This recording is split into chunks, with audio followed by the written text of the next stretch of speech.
जावेद साहब, बड़े आप छुपे रुस्तम निकले हैं कि फलक जावेद के कागजात नामजदगी आपने छुपा ली है और सनम जावेद को सामने रख लिया।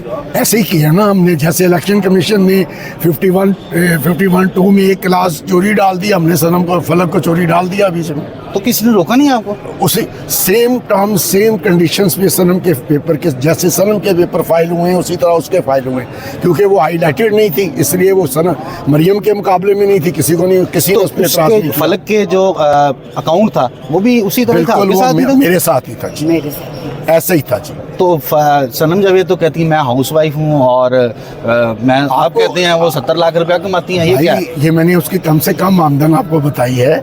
वो हाउसवाइफ ज़रूर हैं, वो शादीशुदा है, अपने बच्चों को पालती है, घर में रहती है। वो एक बिजनेस चलता है जिसमें वो पार्टनर है, उसके पार्टनर के तौर पे उसके खाते में पैसे क्या जमा। बिजनेस करती है? वो आपके वो जो उसकी रिटर्न्स हैं उस पर दाखिल है, उसकी हर साल उसकी रिटर्न दाखिल और होती लोग है। बड़ी